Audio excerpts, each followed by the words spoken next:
Hey, it's Millie, and welcome to the Generalist World podcast. This is a show where I interview people from the Generalist World community, and we talk things like the future of work, careers, predictions, their hot takes, and really understand what their squealy careers have looked like. So if you're a generalist who feels like they're living in a specialized world, this is the podcast for you. I am so excited to have Yik in the studio, and if you are watching on video, you will see that we are indeed matching. We are. We didn't even have to coordinate. It just happened. Yik, welcome to Generalist World. Thank you for having me today. So just before we started, I was just checking the pronunciation of Yik's name.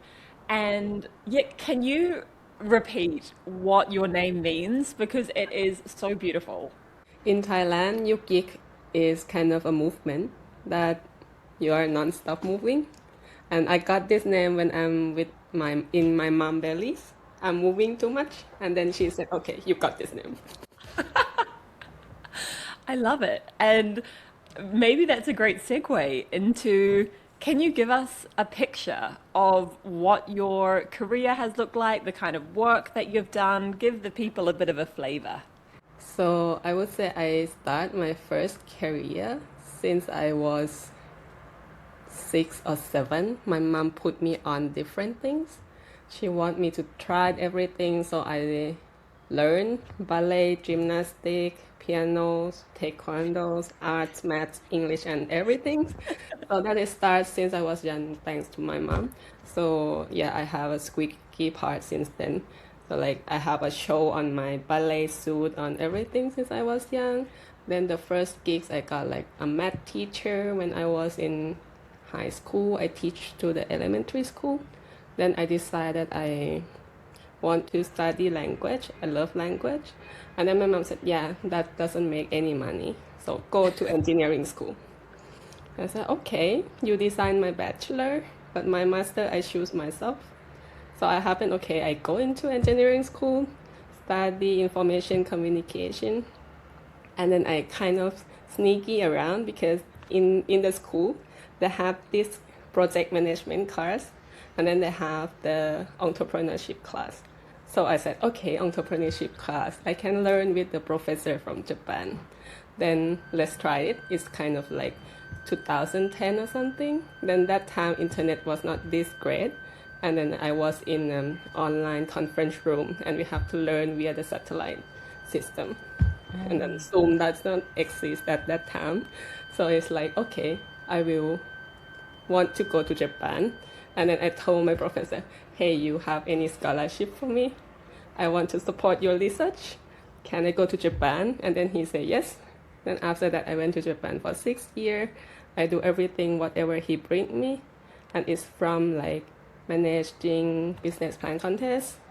And then he said, business plan contest for the students does not get the funding. And then he gave me one keyword, what is the internship? So I kind of manage my own virtual internship, give the chance to the Southeast Asian students. And then I did that for like 6 years, matching them, the students, like I think 140 students joined my online internship with 5 companies from the big tech in Japan. Then I think 25 of them or 20 of them got the full-time job through my program. So that's kind of like shift from engineer to become kind of recruiter type of things plus the L&D manager. Then my husband that time, he was already in Berlin. So we have kind of 6 years of long distance. And then we decide, okay, let's get married. And then he said, okay, who move? And then we kind of like competing to find a job. Like he find a job in Japan, I find a job in Berlin, and let's see who got it first. But in the end, like we both didn't find a job in the other countries. So and then I decided, okay, let's try Berlin because like I have never been there and I heard it's super diverse and good situation. I mean, good environment for the people. And when I come to Berlin, I got pregnant. I have 3 year gap, and then like I cannot go back to those kind of job with the university again because it's required German. So I said, what is the nearest way to get the job? And then I got the recruiter job. But before the recruiter job, when I pregnant again, like I scroll down those social media, and then in Facebook group it said, "Hey, we need a model with a pregnant woman." So like I was 36 weeks with my big belly, and then I signed up for a photo shoot, and my mom was super proud because like my baby pregnancy photos is like showing up on the street, like in the bus stop. I mean, like it's a Facebook ad that they kind of promoting like mom's pregnancy group on the Facebook group. And then I was in my gym suit with my pregnant bellies. That's my first job in Germany. Oh my goodness. Yeah. Yeah. Okay.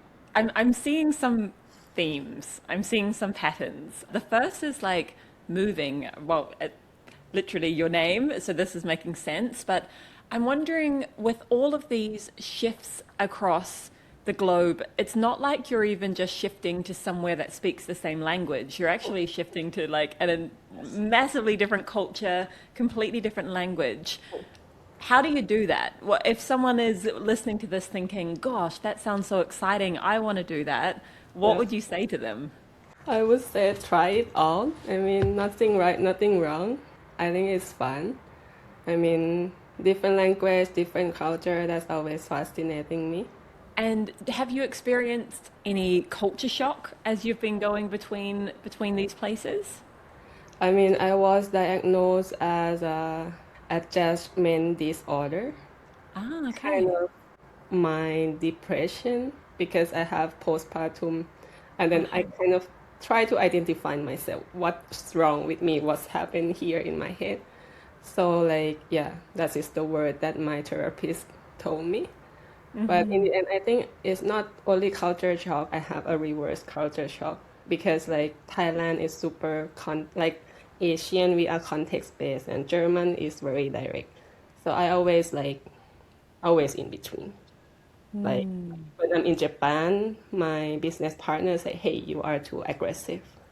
When I'm in Mm. Germany, they said, "You are too humble, you are too quiet, be more assertive." I said, "What's the meaning of assertive?" So I spent kind of 10 sessions of my therapist discussing the definition of what assertive means. I mean, like, Wow. Okay, so it seems like you're pretty great at multitasking and adapting to new environments. How do you think about finding purpose and finding what you'd like to do, whether that's in a work sense or just how you like to spend your days in these new places? I mean, I'm super happy when I found out generalist world quiz. I cannot define myself for a long, long time. And then when I take the quiz, and then it said I'm a connector. So like Mm. everything like click, and then I said, okay. My friend used also to tell me too when I asked them like what kind of job I will do. I said, yeah, you are very good at connecting people. So that is how it started. And do you have any, I guess, tips, strategies, hacks for people who are immigrants or global workers that have worked particularly well for you? For me, finding purpose is kind of like I would say I have the ikigai type of like reading. When I do my research in Japan, it was there. I'm the person who like to take a lot of quiz thing because it's like yeah, if I cannot define myself, then there is a tools to help me to do that. Like also the unboxing tools and then some other coach that help me. But in the end, it's back to find the time talking to yourself because it's not easy. I think it's quite the most difficult things I still asking myself almost every now and then that what is my purpose? What is my kind of success look like? So it's keep changing. So and that's fine. That's a great answer. That it keeps changing and that's fine. I feel very similar. If you had asked me even 2 or 3 years ago, it would be quite a different answer from today. And in 5 years, I'm sure it's going to be, it's like, I think the takeaways I'm getting is number one, make the space to actually like hear yourself. And number two is be okay if that answer changes, and it probably will change.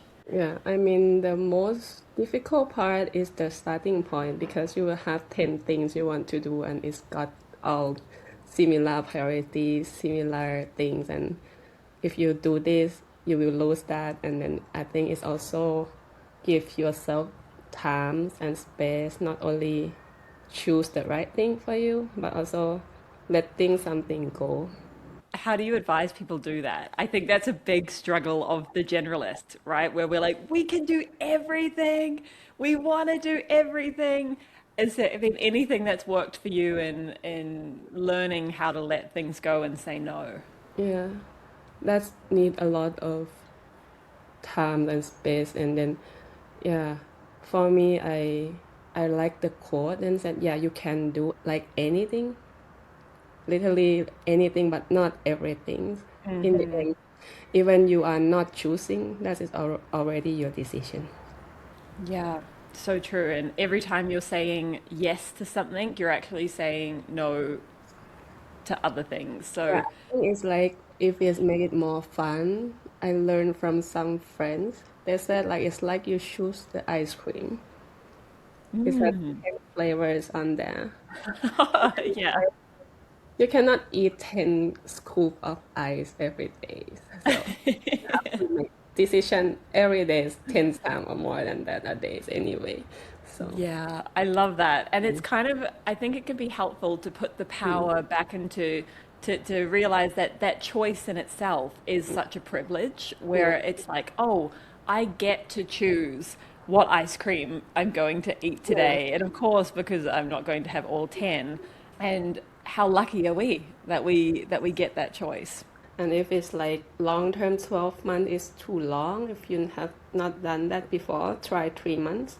If 3 months is too long, then my coach, my therapist say, let's just only think within 24 hours, what can you? So it's like just within 24 hours, 1 week, just make it shorter, shrunk it down to the smaller level zone. Yeah. I'm a really big fan of the saying that's like, take a step and the path will appear. Yeah. And that is true for me. Yeah. Sometimes I'm like, there's 10 paths. I want to take them all. They all look great. And it's when I take the first step that it then becomes Yes. obvious. It's like, okay, that is the path. I would love to talk a little bit about impact. I know impact is something that you think about a lot. Can you tell me a little bit about like what is your philosophy around creating impact at work? For me, I think it has different things. My master thesis is about employability's impact. So I mean, like, I also a big fan of inner development goal. There are impact on yourself, impact on your closer circle, and then impact on the society, and then in the end in the world. So like everything come from like the framework that I always believe that there is an input, there is a process, and there's an output. So for me, it's like I'm collecting the card. When I kind of have those framework up, then I can see what part is missing, which part I have to focus on if I want to reach this impact. So I like to kind of re-engineering. If I want this impact to happen, what have I need to do? So it's kind of Ooh. I love that framework. Could you give me, if you can think of one, it can be a real or a made up example of like what that input and output might be? for me, like let's say my master thesis was about the internship program. So the impact is to see whether like this internship can help the student get the job or not. And then like the process is the internship itself. The input is like the student skills, the conversation like with the advisor. And then like yeah, that time I measure how they communicate. So my thesis that time found out that if you have a synchronized talk, no matter Hmm. what like your level of skills, no matter what content it is, but at least if you speak up what you have done, then people can understand more your output. Because I'm from engineering background, when I interview a lot of people, they said, yeah, communication is the big blocker from tech and non-tech. When they talk, they don't understand the same. Like they understand different things. And is that some of the work that you have done? Because I ask because this is a really common thing I see in generalist world people, where they are the ones kind of connecting specialists, Yeah. you might say. Is that something that's been true for you? Yeah, I think I'm still searching for my next research topic and research question, but this always stuck into me. Something need to be benefit meaningful impact to the world, and then like we generalists is kind of connecting all the specialists, and then to make generalists speak with specialists is something I want to make it more smoothly because like communication between them is not easy. Yeah. How do you think we do that? What is your hypothesis? I mean, I observe a lot in the Slack sometimes, and then it's like what I can say that like first you have to have a good active listening, and then second is like when we set a goal, like if the goal is clear, and if the goal is like commonly set this expectation for both generalists and both specialists, then like people can see, hey, this is the goal that we want to reach. Then the collaboration will emerge from there. Yeah, I love that. I also know that you have a kind of a special interest in things like co-creation, maybe shared ownership. This is something I'm also very interested in. So I wonder if you could you speak to that, where that interest comes from? I mean, it starts since I was in my engineering school. So the group was that time the project called Dream Teams.